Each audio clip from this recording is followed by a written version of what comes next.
a lot of guys, yeah, from Portugal, you know, when they start dating girls from here, they'll have like a girlfriend in London and they have like a whole girlfriend in Lisbon. Like, the tea is exceptionally good today. Who made this? I think that you are fluent in English, but let me tell you something. Like, as soon as you start living in the UK, you'll understand that you don't know how to speak English at all. I mean, It was all a lie.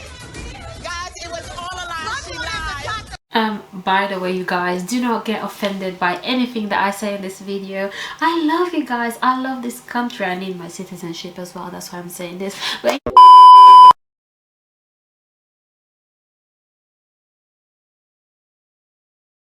welcome back to my channel. I'm Priscilla, and in today's video we'll be talking about some differences when it comes to living in Portugal, particularly in Lisbon, and living in the UK and particularly in London. So before I start this video, I just want to say that for some very strange reason, most people that I know in Portugal think that London is the only city in the UK. So whenever you say that you live in the UK, people just assume that you live in London. So first time I came here to the UK, I was 18 years old and I spent a week in London, and honestly I was in love. Like, some areas of London are so beautiful, especially, you know, the city centre. When you go to Oxford Street and Trafalgar Square, it is really beautiful, but it's also unaffordable. For some reason, the very first difference that I noticed when I started living here was the weather. Like, honestly, it's always grey. Like, the sky is always grey. I can't see any clouds, it's just blue stuff. What's the blue stuff? Hello? Yep, I know. There's no rain and there's some big yellow bright thing in the sky. Weather is so changeable. It will be sunny in the morning and then it will be raining during the afternoon and snowing at night. Like, it doesn't make any sense whatsoever. I really hate the weather over here. In Portugal, it's not like that. The second difference that I noticed was makeup. Yes, makeup. So girls really love to wear a full face of makeup for no apparent reason. I mean, we're talking about like getting your lashes done, your eyebrows on fleek, lipstick, contour, highlights, everything, just to go to work or go to university or college. And I'm like, what? Where do they do that at? I'm not saying that wearing makeup is bad, but baby girl, makeup is expensive. Why are you wearing it every day? When I go back to Portugal with my makeup done, people be like, oh yeah, she, you know, she changed, she's British now, she's wearing makeup. Because over there, like, wearing a full face of makeup is just not that common. Like, people don't do that. They might wear a bit of mascara, a bit of lipstick, but that's about it. The next thing that I want to talk about is food, which is probably like the only thing I hate about living here. I mean, not the only thing, obviously I hate you know, the house prices and the weather, but like, let's talk about the food first, because personally I don't like it. Where's the flavor?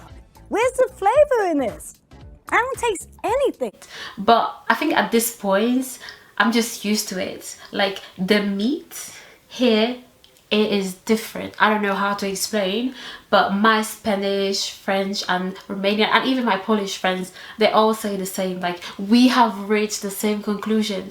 The food here is just a bit tasteless. And another thing that I've noticed is that people over here, they love takeaways. Like, especially in London, I don't know, people love chicken chops so much. Like, I remember when I was living in London, kids would buy chicken and chips every single day after school, and I'm like, what's so special about the chicken and chips? Like, what is it? Why is everyone buying that?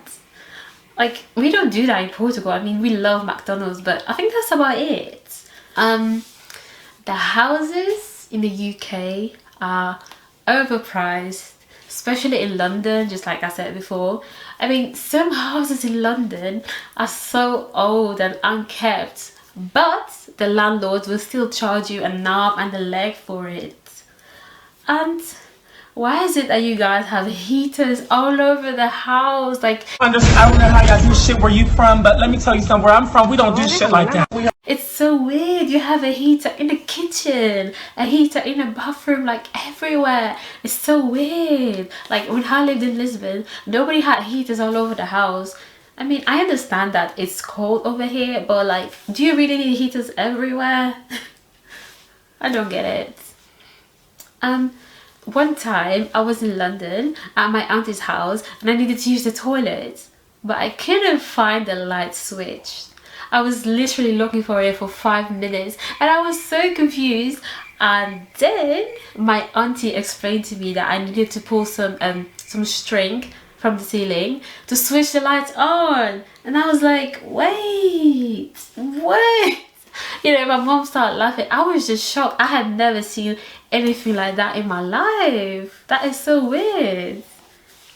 When I moved here, I realized that there are so many different accents and words that, you know, we just don't learn in school. So in Portugal, you will learn American English in school, right?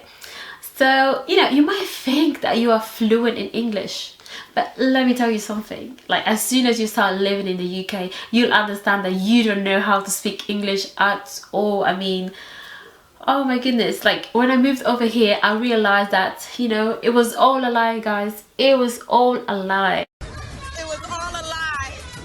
Guys, it was all a lie. She lied. It's either people do not understand what you say because of your Portuguese accent, or you don't understand what people are saying to you because of their English accent. When I used to work at this fast food restaurant, people used to ask me the most difficult questions. I remember like one guy asking me, where's the loo? And I was like, huh? Like, can you repeat that please? I don't get it. And he was like, where's the loo?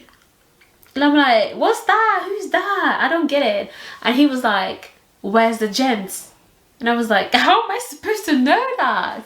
And then he finally asked, where's the toilet? And I was like, oh my gosh, you meant toilet this whole time. Like, why can't you just say toilet? Why do you have to like have all these different words just to say toilet? Like washroom, bathroom, ladies, gents, loo, just say toilet. Okay, one of the other things I've noticed is that like British people tend to say darling, love, sweetheart, sweetie a lot. In Portugal, we don't really do that. So when people used to call me love and darling, I was confused. And I would just think to myself, why are they saying that? Are they flirting with me or something?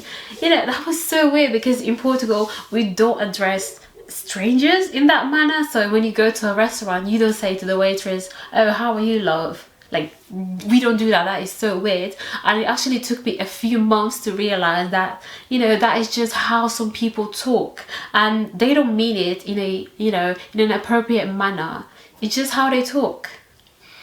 Also, the word bitch is used a lot, especially by girls my age, and honestly, it pisses me off until this day. To this day!